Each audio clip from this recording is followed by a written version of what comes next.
Apparently, that's what it is. You have to have a whole You're not church praying supposed to for you, pray in and public then anyways, according to the Bible. There's a certain critical mass that you Myrtle's. have You to will achieve you will with prayer energy. invariably Yeah. you will invariably hang your own God, brother Sid, within the confines of your own definition of your own God.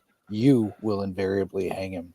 So I mean, I really kind of hate syllogisms at this point. I'm getting sick and tired of them because really, in the end, it's all just sort of intellectual masturbation. I just don't. Yeah, pretty much. At you know, best, I we're mean, not really you've getting got anywhere. crap like Oh, hey, you know Stephanie. this precept argument is just like, first of all, it's not the conclusion doesn't follow from the premises. The premises aren't true to begin with. They aren't sound. They aren't founded in logic. But also, you can substitute anything in for the arbitrary whatever magical majigget. You know, like let's run through the argument. universe farting real quick pixies. here. Flying spaghetti monster is a unicorns necessary precondition. Flying spaghetti monster is a necessary precondition for logic and morality because these are immaterial yet real universals.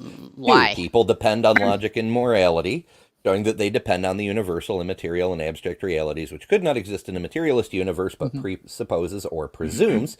Does Three, not follow. Therefore, Flying Spaghetti Monster exists. If he didn't, we couldn't rely on logic, reason, morality, etc. I'm more into post-up arguments because I think arguing on an empty stomach is a bad idea. Well, that's why you need the spaghetti monster. It says meatballs. Exactly. Fill your stomach. How can anyone deny the Neil. giant meaty balls? Essentially, brother said the primary issue. And I did a full deconstruction on Van Til, and I actually spent the time to read his crap. But I did a deconstruction of him on my channel. That video's there when I deconstruct Van Til and deconstruct his presuppositionalism. If you're not familiar, brother Sid, with the Clark Van Til incident, the Clark Van Til controversy, you definitely look into that because that was when the Reformed Church actually sided against Van Til in his arguments. So definitely look into that. But essentially, what Van Til was doing was he was identifying this concept that why these things are true in this regard. It's like why do these things seem to be grounded like logic and from a metaphysical perspective? He was basically asking a question that we don't currently have an answer, like a sufficient answer to. So you can hypothesize all day long that there is a thing that exists that does this particular thing. Is essentially what it is. You have X is necessary for Y to be grounded. And so Van Til identified that, and then he turned around and he identified X as God, and then deliberately defined God as that which is necessary to accomplish Y. That is all Van Til did. He said, there's a question we can't answer, and so I will define God as that which answers that question necessarily. That's not how logic works, and that's not how you form a syllogism. That's not how you do anything. You don't make up answers. You don't cut the answer out of fucking whole cloth and say, ha ha, I have now defeated all atheism, because you can't be coherent at all. Obviously he was not familiar with Wittgenstein. You don't need absolute knowledge in order to have knowledge. That's the reality of the situation. Yes, we're humans, we're subjective. There is a break point between our subjective internal experience and that which we would identify as objective or absolute reality or absolute truth. We don't have access to that because of our subjective internal experiences. All we can do is increase the likelihood, the probability that a proposition we're making is true. We increase that likelihood to what I believe is called sigma 5 standards. That's what that is. That's the best we can do until we can finally access what would be objective reality. But the problem is, even if we could access objective reality, we'd never be able to say it was objective reality. That's the problem. Correct. So, are we getting to the bat in the brain part yet? Yeah. So all we can do is try to increase the likelihood. When Van Til when precepts are making absolute claims, it is bullshit because they don't have access to absolute reality. It's already That's a loss. The problem. It's already a loss. Yep. So done. I think maybe Fred farted so that I might live is my new motto. Very nice. Very nice. Yeah, it's trying to take a shortcut. It's trying to define your God into existence. Well, yeah, the whole point was if you when people really dive into Van Til, the whole idea behind what he was doing. If you look at number one, the man was deeply influenced by a number of fascist individuals over in Europe, which was really, really bad. But Van Til saw the problem with it. He had a real problem with progressivism or liberalism because he felt that liberal approaches to religion gave people too many outs to question their religion and eventually wind up leaving it. So that's why He's not wrong. That's the motivation that he had for coming up with his presuppositional apologetic. The whole point was to literally shut the mouth of the unbeliever and not convince people that God exists, but to stop people from leaving the faith. That was the goal, was to basically create a barrier. It was like, you can't question this, therefore you have no justification for leaving or even questioning it at all. So that's it. His goal was dishonest. It wasn't to try and further things. And this was identified in the Clark Van Til debacle when Clark was going to be excommunicated from the Reformed Church. And so he debated Van Til, and they were going to make this big decision. We're going to kick you out, Clark, if you're wrong.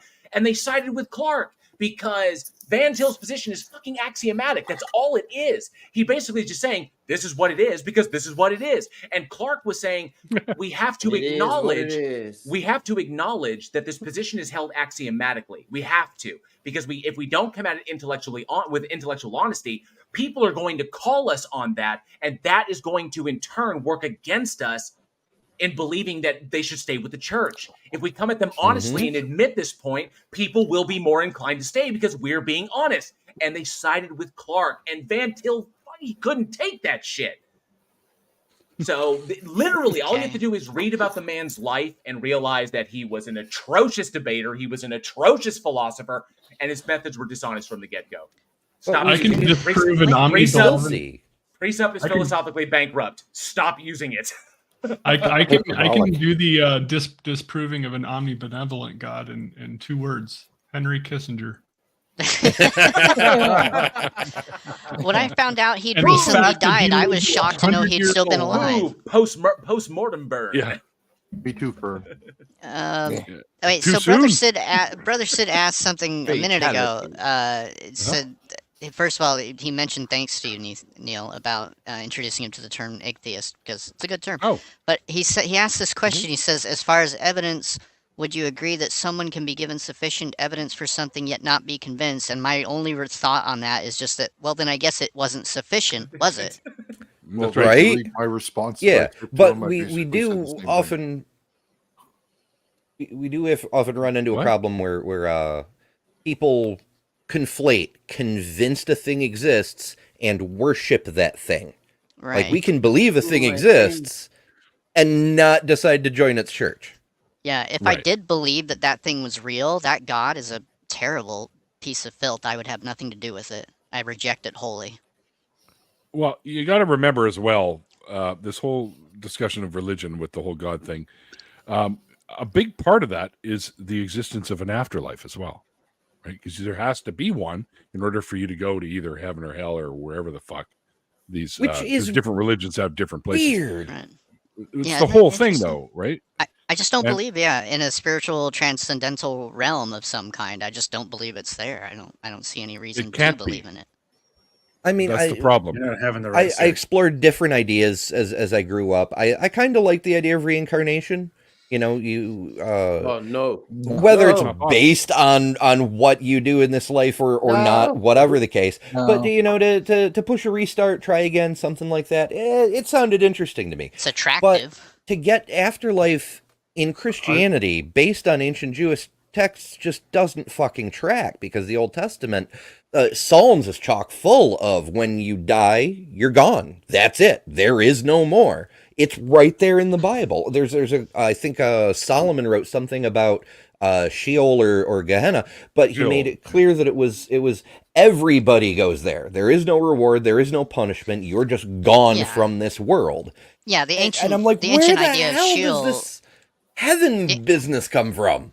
Well, the ancient idea of Sheol was a place where all the undead went, and that it wasn't meant to be a place of punishment. It was just or reward. It was that's where you go when you die. That's where you end up, and it was like a physical idea, like you said, very similar to Greece, like what they believed in terms of the afterlife. Well, that it was the Greco-Roman run realm. Well, you blame Alexander. He's the one that spread the Greco-Roman. Damn it, Alexander! What a dick. And that one and that never basically spurred on a lot of religions into the heaven hell aspect. Yeah. Well, in order for there to be an afterlife, that means that consciousness would have to be something that is entirely separate from our physical body, which it isn't. Consciousness at the very basic level is a series of atoms and electrons, which essentially give us our mind. Oh I yeah, can how vouch for often? that because I have been blame under Alex's teacher. anesthesia. Oh, I have Aristotle? been separated from my consciousness 4 different times. Aristotle. Well, the laws th- of the universe remember- do not allow the particles to operate after our physical demise. And isn't that like a thing that Christians like to use a lot? Of science can't explain consciousness, but we can. Like they do that shit all the time, right? I mean, Says it right here in this book. kinda can. I don't We- believe we in don't have a reincarnation, I believe full in recycling. comprehensive definition, but we can describe it as an emergent property. We've definitely Yeah, I would say identified. We've definitely identified a correlative relationship and a causative relationship.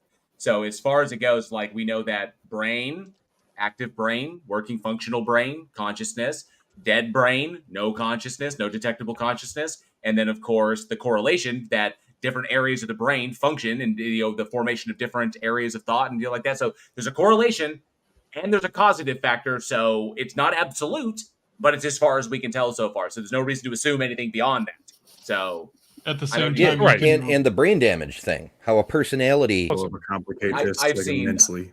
I feel too many- personally I've seen attacked. so many theists run away when you bring up like the case of Phineas Gage, and a number of others. There was the French guy who went in. It was like in his 40s, and he went to the hospital with a headache, and was never had any problems, no physical ailments, nothing. He just had a headache that wouldn't go away. So he goes to the hospital. They do an MRI and find out that like 90% of his brain is liquid.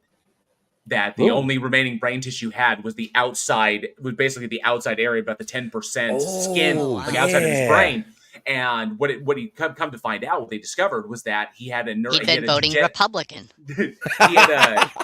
he had a degenerative a degenerative neurological condition for his entire life. It was congenital. He was born with it. And so his brain had been liquefying slowly but surely throughout the entire course of his life. But it really blew open the door about neuroplasticity and how the brain reacts to trauma.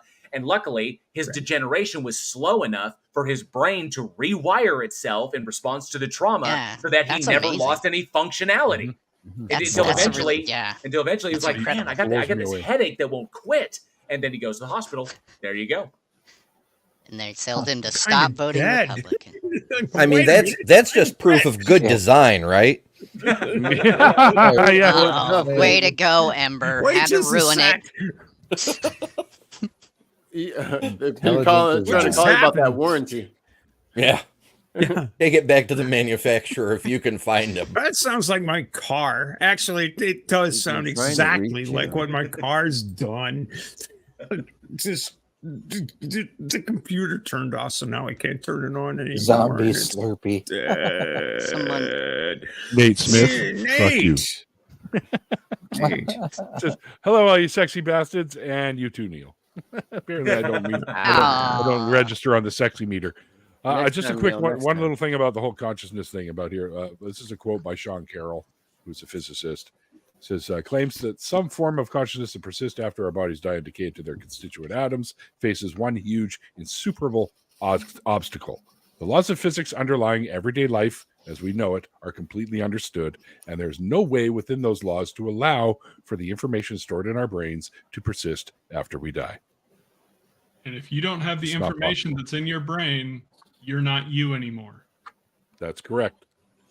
That gets into those which is a very hard thing to swallow while watching a grandparent pass away due to dementia, Alzheimer's, and it was a very long. This was right during my deconversion, right before my grandparents were passing away. My grandfather didn't know who he was, didn't know who any of us were, so I was wrestling with the question of, is this really my grandpa anymore?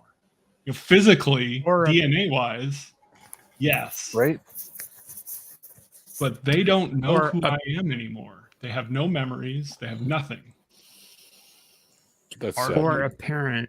When my dad had suffered from Alzheimer's for quite some time, and he was semi-aware of my life's journey. And oh my God. What was that? There was a sad trombone sound effect, but that wasn't me. My buttons are way over there. Not it. I What's that? as you know, in the last week of his life, he was asking my sister, "Where's the boy? Where's the boy? Where's the boy?" And I went down on to visit him on Palm Sunday before he died, and he's looking at me and going, "Where's the boy?" And I just said, "I'm here, Daddy." And he died 3 days later. It's just, it is so sad to see that thing happen. Deterioration like that. Yeah, my grandmother went through that. She didn't recognize me either by the time she was gone. Yeah, my grandmother's She going. kept telling the nurse. Yeah. It's sad, but also terrifying, because you see that happen to another person, and you can't help but realize it could be you someday, you know? Mm-hmm. And it's like, what would that be like? That's just... Oh, to take it on a slightly less dark area. You guys are like a fucking barrel of fucking yuck. Well, this is why everybody wants to come hang out with the atheists, because we're so fucking positive. Way to keep it light, everybody.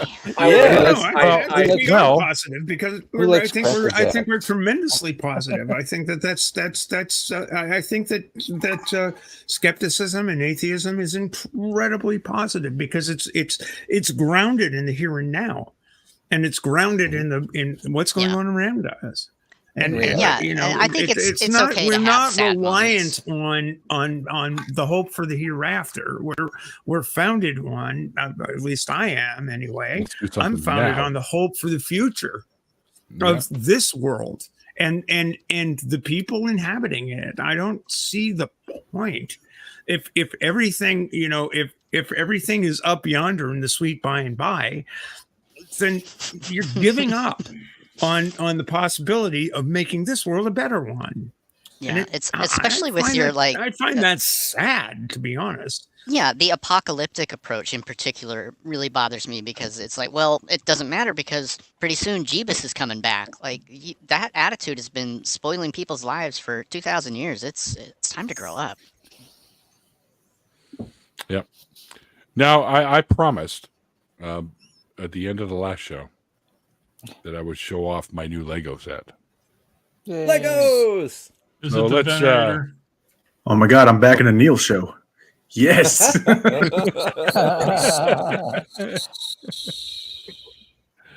It's not the Venerator or whatever. That's on the list, but it's something I'll have to get at some other. I also want to get the Batcave. I want to get the Avengers Tower. I want to get a bunch of them. So to add to my gigantic collection, as you can see right over there. No, this one is the first Technic set that I've ever purchased. I think I had one as a kid, but it was a really small one, and they had just come out with them. This one is the Mars rover. Nice. Sweet. Tight. The new one or the dead one? Oh, the new one. Hey. Oh, too Have soon. some respect. I actually cried a little bit at that documentary. I did. That was I did too. 10 years that little bugger did like trucked on. I was like, and then it just sung happy birthday. It's That's just like, because you're human. That is the saddest sound ever. It's Endeavor, right? Endeavor singing happy birthday to itself. It is the saddest thing you could possibly. It's robot. Relatable. It's a robot on an alien planet singing its own happy birthday because I guess it should care. I like the idea that after it got done singing the song to itself, it just like kicked a rock. You know, just I cried like end of T2. Big anymore. I cried like end of T2 cried. I really did. It was like, you know, like the thumbs up. I was like, keep going, little guy. It's like, no. But did you cry? Fucking Arnold kicks the shit out of Endeavor. I did not cry. I did not cry. Old Yeller cry. I didn't cry that. It's funny you bring it because I made an Old Yeller reference in my last video. So where the red fern grows. Why I brought it up. That's a Hey, we don't talk about the red one. Okay. Occasionally I try to reference something that traumatized us all when we were young. I like if I'll bring up Artax or like Old Yeller or something that just like Bambi's mom, something that really like hit us with like the Brave Little Toaster, something that really fucked with us, or Watership Down. Oh, Littlefoot's mom. Oh man, Littlefoot's mom is a good one. Yeah. Number 5 is alive. Johnny 5, fucking Short Circuit. You know, I don't know if I had the same thing with Wally. When Wally was like damaged, and then she like revives him, and he wakes back up, and then like his memory is gone. It was like, because you think it like technologically, it's like, his memory was wiped. And it was like all that progress is. I felt like when I don't say progress on a script, I'm like, son of a bitch, I lost it all, and I was like, he's gone. It's just it just breaks my heart. My baby. Lost all his coins and everything. Right. I lost all my gems and my streak, bro. He's gonna have to start the whole level over.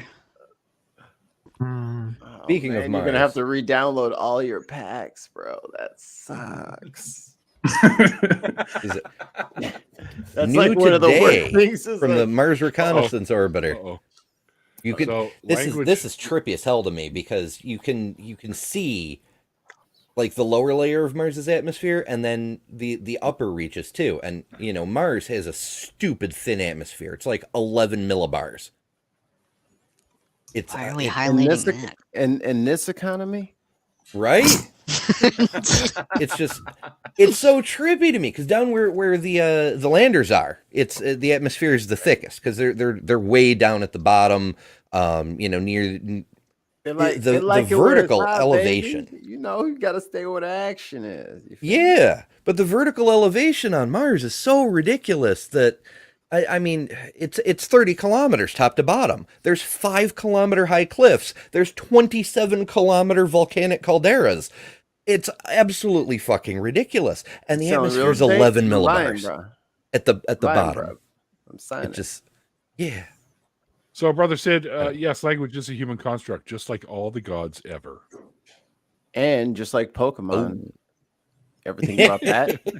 How do you like it when people bring up? Hey, Pokemon prove evolution. Yeah. Just look at my Eevees. Yeah. That's exactly how evolution works. Yes. It's the same way. I actually have that picture somewhere. It's a picture of Darwin. The picture of like Darwin, like in his little office he's like Eevee. that, and there's Pokemon everywhere, and he's just like, yeah, this is right. I'm like, I just love that moment. It checks out, yeah. This one moves. I would love to see like do something like a Darwin or something doing like holding a Pokemon cartridge up close, holding out a little bit, nodding his head. Okay, I will take that. How many space bucks for your laser game? There you go, Jail. Nice, very cool. Luffy. So yeah, if you go and find the episode with Blondie, the big dude with the lion cub on his head, if you go and find that episode or any of the 2 episodes with Heat from Kids Pirates, you go and find those. That's my voice in there, so you can enjoy my contribution to the One Piece universe. Absolutely. Are you in the Pedia? Yes. Yeah. I already looked that up. Now that's how you know you have a lasting legacy and a mark on history. So Neil, maybe now we'll show up in the Pedia. I tell you, it was absolutely surreal. Like, because I know that because I've had people like, he's like, you were on One Piece, that's amazing, but the first time it happens in real life, like when the person's like there in front of you, like I remember I was at this thing, it's like this whatever, I came down in Texas, and it was happening in conversation. The guy was like it was like this dude who I just met, and I was there with my wife. And we got to talking about anime because he was a big anime fan. He was like, yeah, I freaking love One Piece. He's like, oh, that's a cool show. I did some voice work on that. And he was like, and he just changed in front of me. It's like he almost went Gollum and started like approaching me, and I was like, it was kind of like, it was like, hey man, what's happening? And it was just like he just got so, and it was so surreal. It was like his whole demeanor just like changed. It was like, I'm not a god, dude. I stood in a booth for 4 hours and went, did stuff and made funny voices. It was like, but apparently it was so weird. No. It was more. Well, remember, in the immortal words of Bill Murray, when someone asks you if you're a god, you say yes. Say yes. Damn right. Yeah. Thank you. He's buying the local team over here, that baseball team. I will report to you guys as soon as the season kicks off. I think I'm gonna go to the opener. Dude, those games, like, I could probably get front row. $25. Nowadays, it wouldn't be the Stay Puft Marshmallow Man. You'd have Bluey trying to destroy the city. Mike, you a Cubbies fan or a White Sox fan? I was like, I am a St. Louisan first. So in the National League, I am a Cardinals fan. And now the religion comes out. And then, so for the American League, I can tolerate the Sox because they used to win a lot when I was in high school, so that was fun. The Sox are the shit. They used to lose a lot when I was in high school. Well, constantly. Seems like for the foreseeable future, it's going to continue to be the case. Ooh, fuck yes. The Seahawks are beating the Cowboys. My Bears are hurting this year, and that's what sucks. Ouch. Yeah, I gave up on football. This is the one football game I watch a year. Oh, what am I doing? I was actually about to respond to Brother Sid. Why am I doing that? Why am I was just doing the same thing. I was sitting there. I was like, the whole world thing. I was halfway through typing. It was like, why am I doing this? Like, yep, I got 3 words in, and I'm like, this is dumb. Why am I? Wait! Everybody, wait! I just want to thank Brother Sid for one thing. I asked him to save all of this for the after party, and he did. Thank you very much. I appreciate it. Like, this has been a much more interactive wait a minute. So because you did it at this time as opposed to while he's trying to tell a story. Oh, okay. So Brother Sid getting in there and asking us to defend our worldviews is because of you? Yeah, you're welcome. You're a jackass again. Damn it. It's better him asking us now, though. Even when I win, I lose. You're right. Though that's Even when I lose, I win. Did you win the game, Shannon, or what? Sorry, Shannon says happy birthday, Steph. Oh yeah, happy birthday, Steph. Happy birthday. What? Our sale lady is birthday. Nice. Yeah.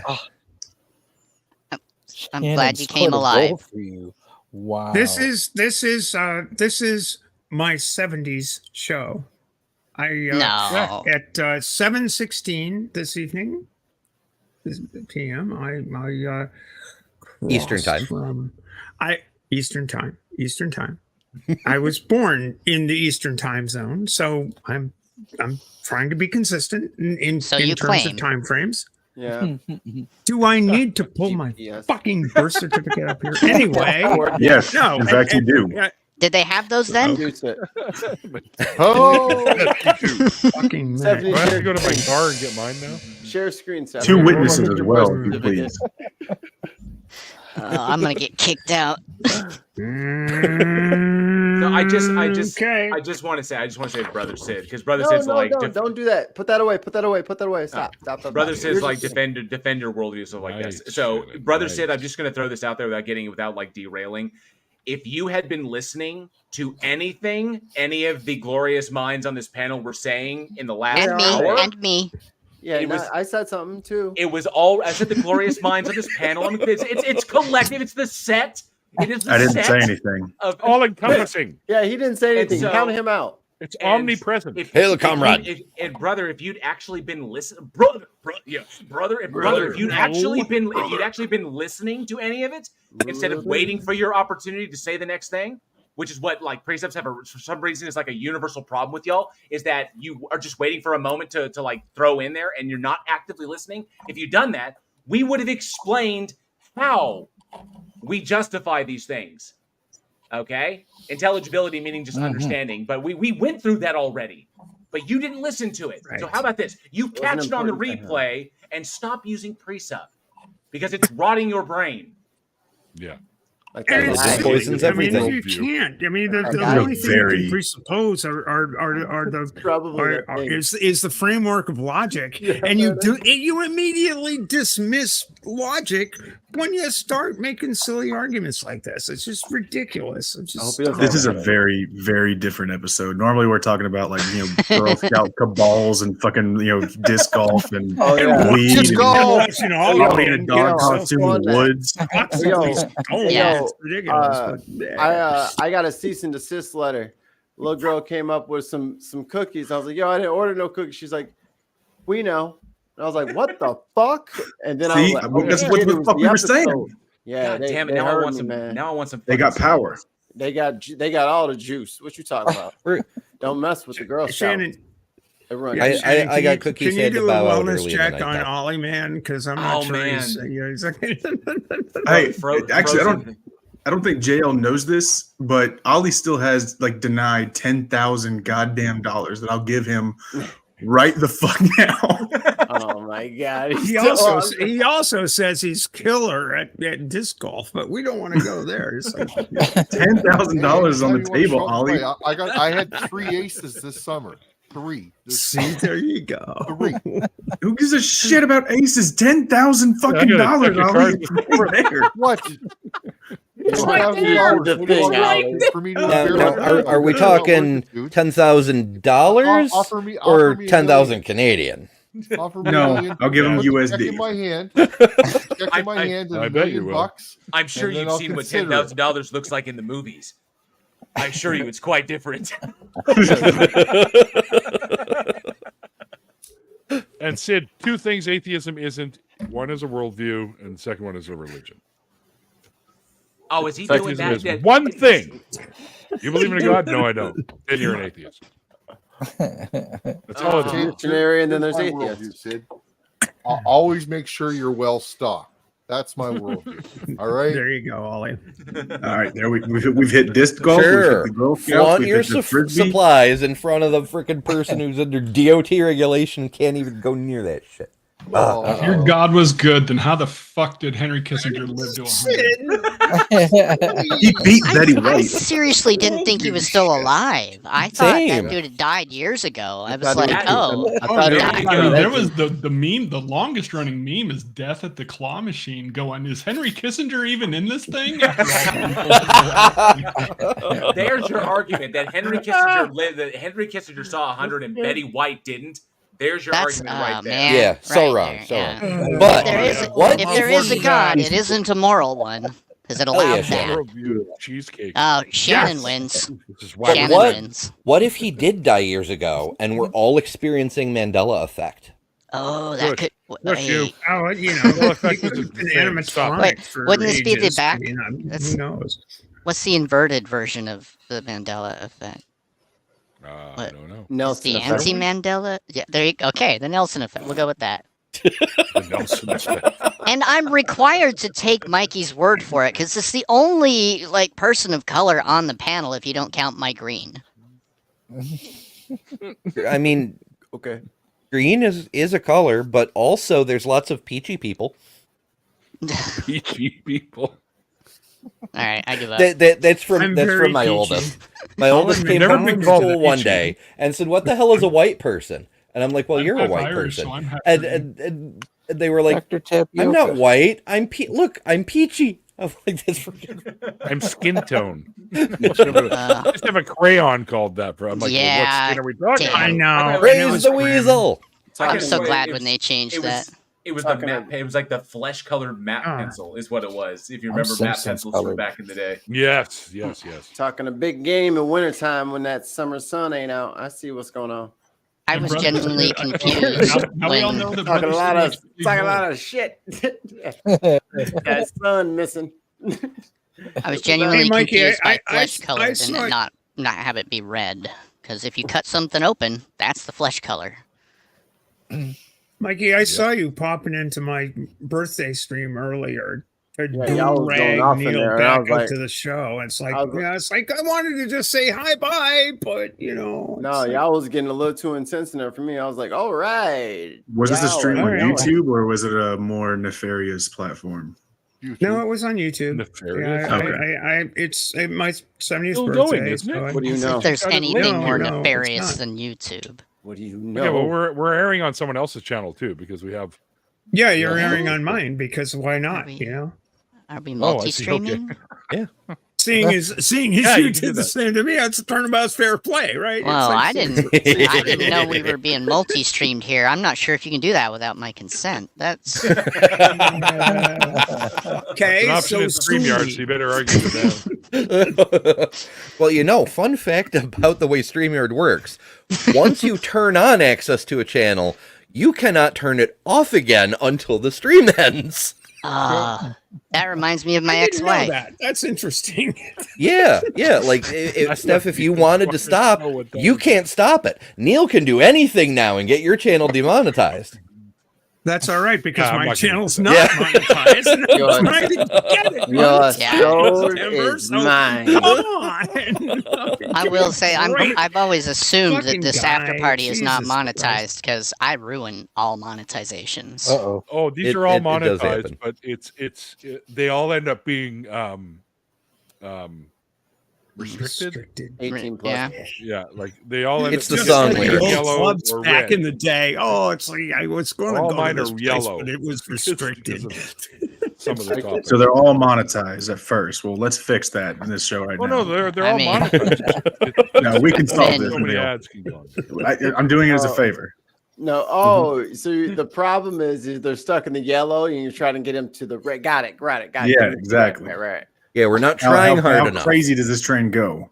All right, so what do we have to talk about to be sure demonetized? I mean, to be fair, we did mention what the we've already crossed that bridge several. Oh, did we? Several. What was it when we several talked about half priests hours molesting kids? Was that when it happened? Yep. Ding, ding, ding, ding, ding, ding. And we did it, ladies and gentlemen, in only 30 seconds. Congratulations. Good at that. I told you. Oh, there's another one. ETF. I warned you. Well, after the fact, but still. Yeah, I noticed that weird quirk about StreamYard a while back. Nara the Atheist was doing a stream and opened up the room, and so I went in, and I think Steph, you went in, but Nitty was on, and then after an hour or two, Nitty got really, really tired and went to bed. And the stream kept going on Nitty's channel for like another 4 hours because he couldn't turn it off. Only the person who has the end stream button can end it. Wow. Okay. Thank you for the insight. Yes. Thank you. I mean, it has its pluses. Like you could go to bed and the content keeps producing itself while you're away. Yeah. I dated a girl like that. Yeah. It's almost as if the consciousness continues. I'm sure that proves something. It's almost Stephanie, you're fired. It's almost Ergo God. Okay. Ergo. Listen. Oh, no, I'm sorry. Cat Jesus is ontologically superior to any of your mortal gods. I still never heard a good argument against Eric the magic god-eating penguin. Have you ever been to a hospital? Have you ever been to the ontology department in a hospital? Oh no. Shannon Q, let me know. I'm here for my ontology. I'm here for my ontology examination. Where do I go? What do I have to do? Oh, you can't eat anything or drink anything for 24 hours. No. Make it 40 days. And I'm telling you, man, the ontology department at the hospital's got to be the hardest place to work. And the exams to become an ontologist. Jesus Christ. Well, not literally Jesus. Never mind. What if you have a pulp of some nature? I'm sorry, it should go away now. So this is what happens when you turn 70, eh?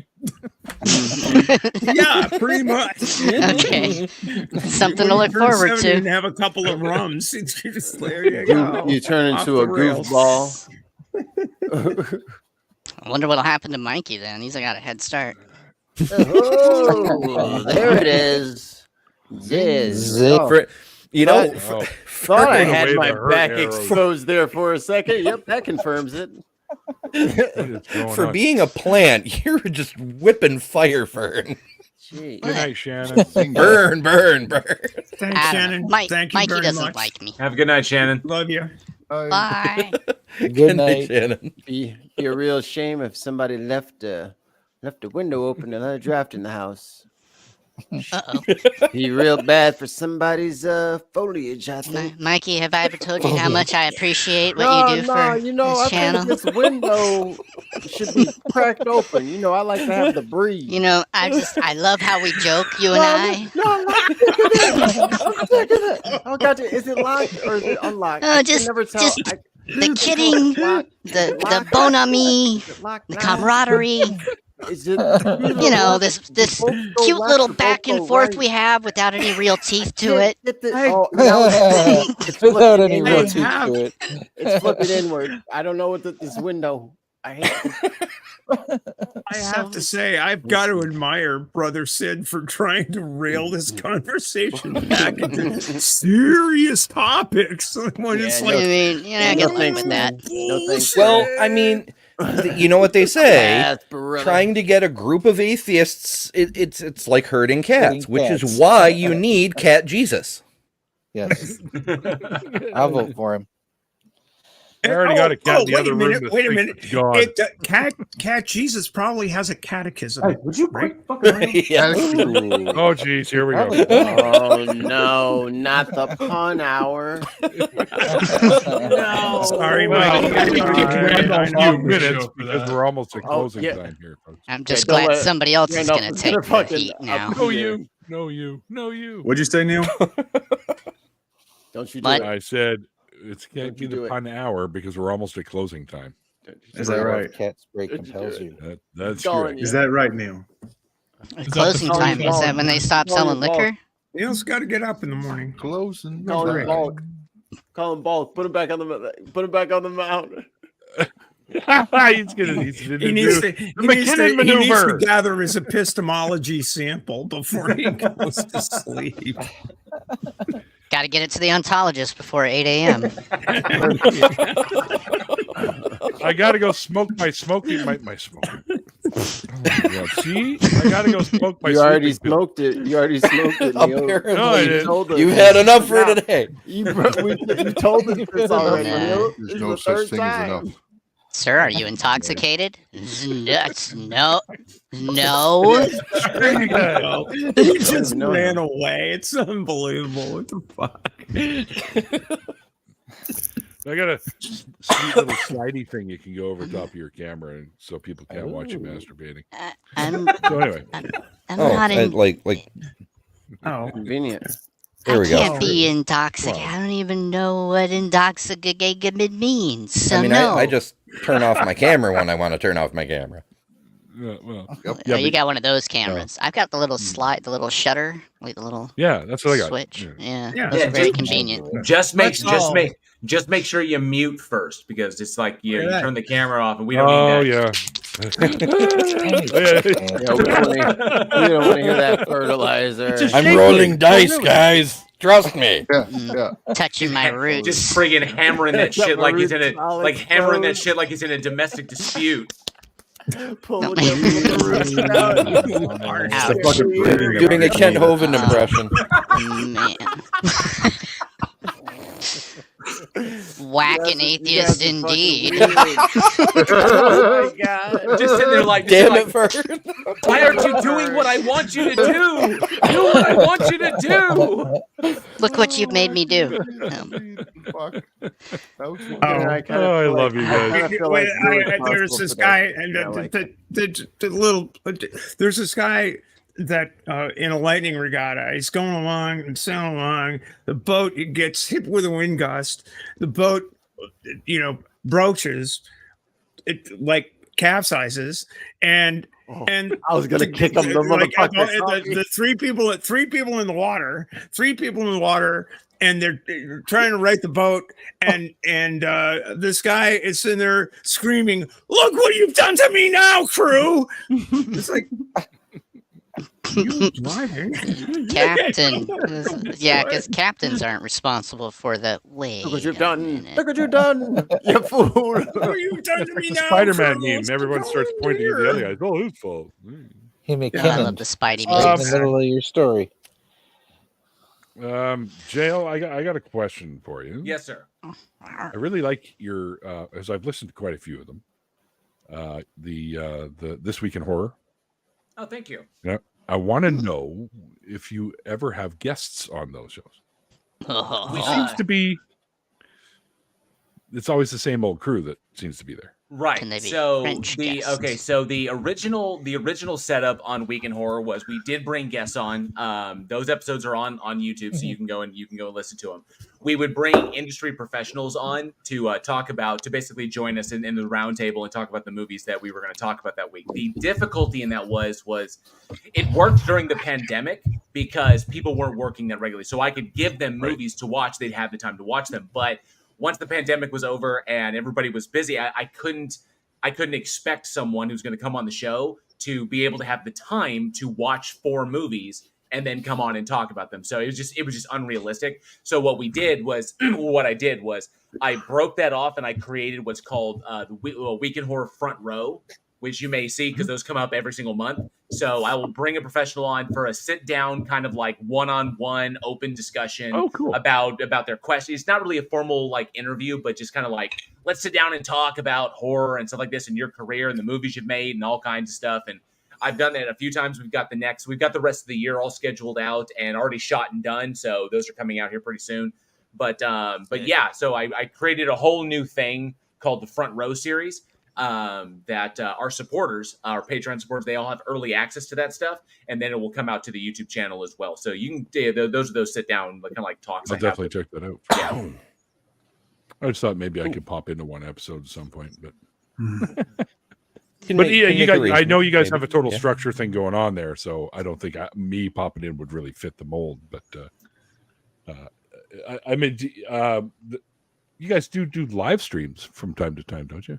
We live stream. So the live show is every Wednesday, 7 p.m. Central. So what we do is so on Wednesday we live stream the show, and then the week we're talking about is the week that starts the following Sunday. And then the audio from the live stream, we then take and upload to all the podcast sites, to like Spotify and all those places on Sunday. So it drops noon Sunday wherever you listen to podcasts. And I decided on noon because after people get at church, they need to like cleanse their mind and listen to something that's really fun. And so I figured noon was the best. And so they can and then we cover the week from there. So it's always movies that released that week in horror history. I was able to, I built up the horror movie database, which is this giant database on my computer of every single horror film that's ever been released on the dates they released throughout. So I just go through that, pull 4. Those are the ones we watch, and then we carry on from there. We've watched some real stinkers and some really awesome ones, but we cover everything all around the world. So food of the gods. Because I didn't want to do a review show, because review shows are a dime a dozen. It's like, let's talk about the movie. It's like, hell no. I'm a filmmaker. My friends are filmmakers. Let's deep dive this shit and talk about stuff that people don't know. Talk about like the influences, what was going on in the world, how geopolitics and national identity plays into the 1958 version of the Blob or the 1988 version of the Blob, and how it's the same story, but it's completely different because identities changed since then. Diving into stuff like that. That's what I wanted to go. And it's and the 58 version is superior, of course. Speaking of the which, freaking intro music is just the best. Speaking of which, and how did Henry Kissinger ruin the film? wait, because this is actually relevant.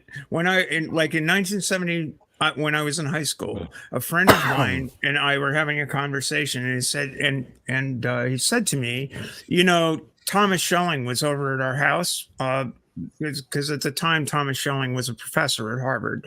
Thomas Schelling, if you don't know, was a very influential guy who in nuclear strategy and if you Google the guy, you'll find out that a paper he wrote was the foundation of Dr. Strangelove. Yeah.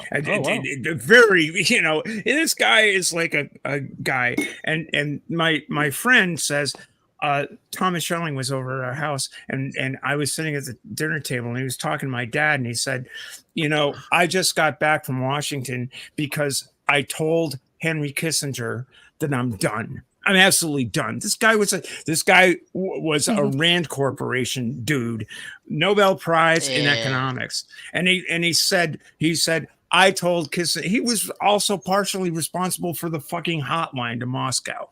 This guy's not a lightweight, and it's like this is 1970, and it's like.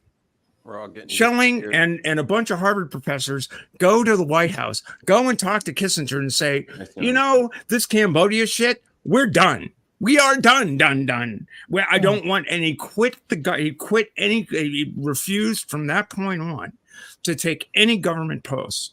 And the tragedy of that is that fucking Henry Kissinger maintained from 1970 until the day he died, aka yesterday, maintained an influence that Thomas Schelling, who died in 2016, at the age of 96, never had from that day forward. What did we miss? We missed a lot. We missed a fuck ton. What we got was Dr. Strangelove. And the title character was an absolute fucking parody of Henry Kissinger. True enough. Well, maybe that should be the next watch party, I guess, right? Woohoo! Ride 'em, cowboys! Ah, Yeah. Well, I learned to stop worrying and love the bomb. You ever need one of those guys that talks about how the economics of a country affects its religiosity? I'm game. Excellent. Well, his Nobel Prize was in economics, and it was about game theory as applied to world politics. It's a fascinating individual. His stuff is brilliant. I actually was assigned some of his work when I was in college. Are we tangenting here? Maybe. Yeah. 45-minute warning. Neil's setting up smoke signals. Yeah. Yeah, All right, before we go, I do. Somebody brought up Kissinger, and so I'm sorry. Yeah. I'm so sorry. It's topical. But Jail, I wanted to ask: when people get tattoos on their arms, it often has great meaning. Like mine is "Take what you can."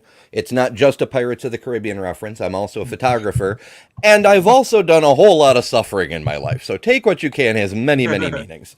It looks like yours is OON script. Yes. So that's like an extra level going on there. There's actually what it says. Yeah, absolutely. There's actually, because I'm always of the mind that tattoos should have a story that go behind them, and all my stories are like super involved, like with all my ink. So it's two sides. So it's on both arms because it's two passages. And okay, how to break this in? There's actually a lot that goes into it. For some lines and dashes, it's really interesting. So, as an atheist, I learned very early on in my activism and in the debates that I do that it's very important to measure myself. And when basically going after people. And when I started out and when I was fresh in this, I had a really bad habit of hammering people until they just broke, or like essentially trying to break them. And I wasn't making inroads. I was either embarrassing people or I was giving a person a reason to dig further into their faith. I was not doing what I should have been doing. And I recognize that I can make these arguments and I can do this stuff, and I can very easily in a debate, I have the power to take someone's faith from them, to destroy it, to annihilate it, to shatter it. I can't. I've done it before, and left the person in pieces with there you go. That's not a win for me, and I recognize that that's not what we should be doing. So that was the kind of mentality that went into this. So what is tattooed in Ogham script on my arms is a phrase that is 2 parts, and it comes from, even though this is from my father's heritage, which is Irish, and that's where I get the ancient Irish language. And so I took the phrase that appears from the Arthurian cycle on Excalibur, which is "Take me up and throw me away." Take me up and throw me away.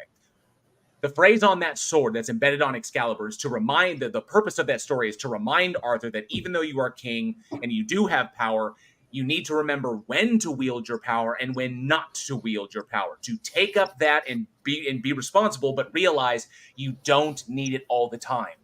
So be temperate in your approach, in your rule. Don't just wield power just because you have it.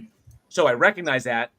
I converted the phrase on Excalibur into an actual passage that can be translated into Ogham. So I converted that because there are certain letters that exist in English that don't exist in Ogham.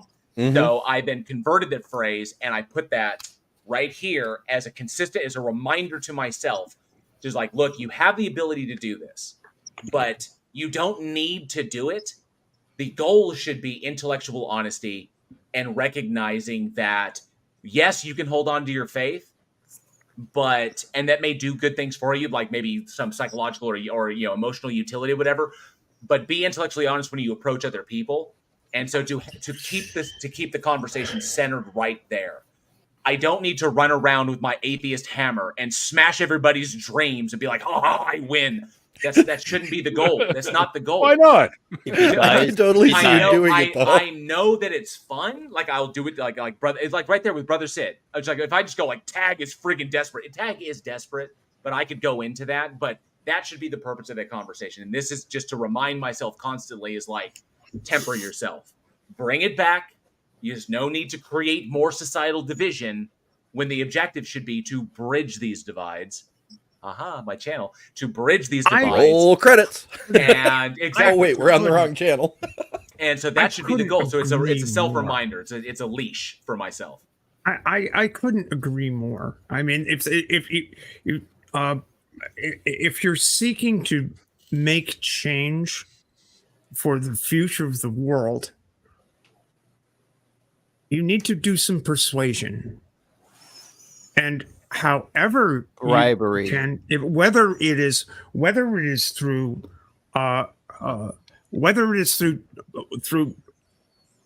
working through the texts of your interlocutor to see a way forward to a better world, or if you have to do that, because the idea is to build a better world, right? And to show your interlocutor that you have common ground. Because if it's a question of a war, then it's a war. Nobody wins. You fight a war, nobody wins. Somebody wins. Precisely it. It was like it just I realized that I needed to put a leash on myself and conduct myself in a way. Now I will admit there are some individuals out there, Dr. Witnesser, who make it really really hard to do that, because I've had some people on my channel. I brought some people on for conversations, and literally they take that they want that opportunity so they can try to turn my platform into their platform to preach. So there's some people that do go out of their way to make it really really hard, and but ultimately, that's why I love the stage. That's why I love the Discord stages, being on there and having those conversations.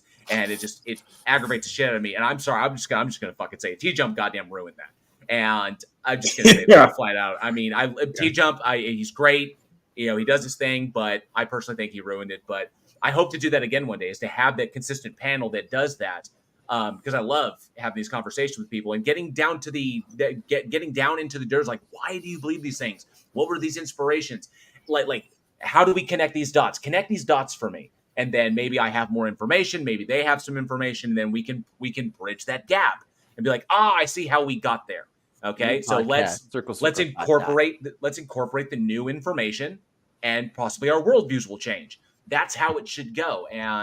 But like I think Neil was bringing up earlier, this kind of like mentality of the internet that we have today, or like social media that we have today, where it's like instantaneous. It's got to be there. Everybody wants to be in their echo chamber. Nobody wants to be challenged. Everyone wants to be validated. You got to kind of fight that tide, and it sucks sometimes. What do you do with those beliefs? It's why do you believe these things? But what do you do with those beliefs? Where do you carry them into real life? I think that's of critical importance. It's I believe this, and this, and this. Well, I believe there's a teapot floating around Jupiter or whatever. But but what do you do with that? What does that lead you to do in your day-to-day life?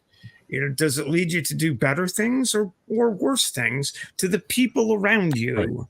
Right. I don't see it's a whole ton of fun to argue about ontology. I was making fun of it earlier about ontology, about epistemology. It's a whole ton of fun to do that, but it's like it doesn't really matter. At the end of the day, it matters to establish, are we talking about the same things? But at the end of the day, it doesn't matter if your extremely sound epistemology leads you to do horrific things. Right. Irrational beliefs tend to lead to irrational behaviors, and it's one thing we have to like. It's just we talked about it on the previous show. We talked about how we have members of Congress in this country that are refusing to pass legislation on things like climate change because they firmly believe that Christ is coming back in their lifetimes. That's the reason they're holdouts. Is because we don't have to worry about climate change because Christ is going to come back. It's like, okay, solve everything for us. Right, exactly. Yeah. So they pretend bullshit. They pretend to know what their invisible friend wants. So you're not going to do anything. So that's what your beliefs lead you to do, and that's the thing that really matters. It was the thing of how many like Jon Stewart fans we have here. I'm trying. Everybody. Jon Stewart fan. Fuck yeah. So there was an episode of The Daily Show where it was this one kind of like got me because it was when that I can't remember his name. It's climate scientist dude is like talking to like the panel, and the congressman who's up there. I can't remember his name, but he says, "But why do we have to worry about the melting ice caps? Because when the ice in my water glass melts, my glass doesn't overflow." And the scientist I thought he had a stroke at first because he's like, fair. He was like, I always enjoy coming in. His response was just totally, I always enjoy coming up here and talking with you about this. And I'm like, and it's just like, that's the kind of insanity that is like in charge of something. It's like that, that has to be combated in some way. And going back to that responsibility is on us because we are responsible for both our actions and our inactions in this world.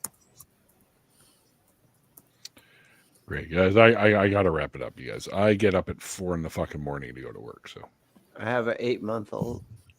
Yeah. I have no life. 4 kids. I have no life whatsoever. I write. So literally, I'm here at the office right now. Hell yeah. Well, JL, it was great having you on. It was great having you on the show tonight. Little Chinese in there. You know what it says? It actually said leave studio. Nice. Well played. Yep.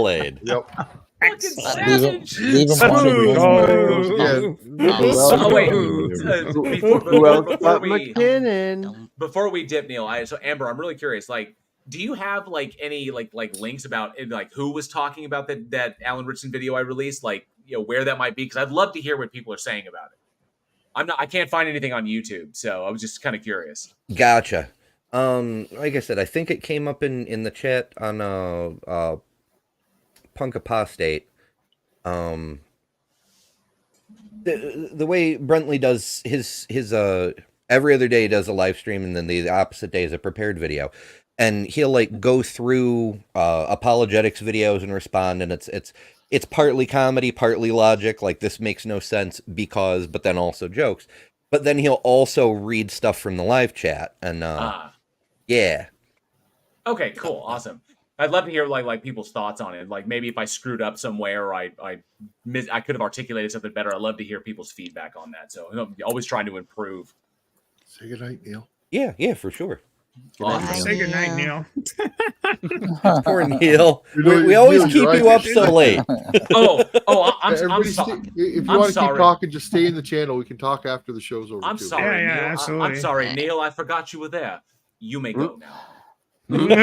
All you gotta do is mute us. Just mute us all. Wait a minute, brother. Wait a second. Just give us 30 seconds to play the stuff, and then yeah, but don't hang up. You can talk after that. Yeah, just don't hang up. Don't hang up. Just don't hang up. Sounds like he's gonna fall over. Because I got another 70 years to go. The heat kicked on, so I got like a little warm and toasty in here, and I'm like, it is 10:30. Neil's right. Thanks, everybody. Yeah, no, over there on YouTube and on Twitch. Thanks to all you amazing patrons and members. There's a lot of new guys. You guys are awesome. Twitch we love too. you so much. We love you. And like the late great Carl Sagan once said, extraordinary claims require extraordinary evidence. It's true. Neil, right. you hit the button because I got to turn And this fan sufficient evidence will convince you. off. Later, y'all. Right. Happy birthday, Stephanie. Happy birthday. Happy birthday, Happy Stephanie. birthday, Thank you, Neil. Thank you. forget to Thank get you all for the links. joining earlier. I appreciate you all. Love you. I'm glad you came alive, Stephanie. Hell yeah. Peace. All right, see you guys. Full Lovercroc.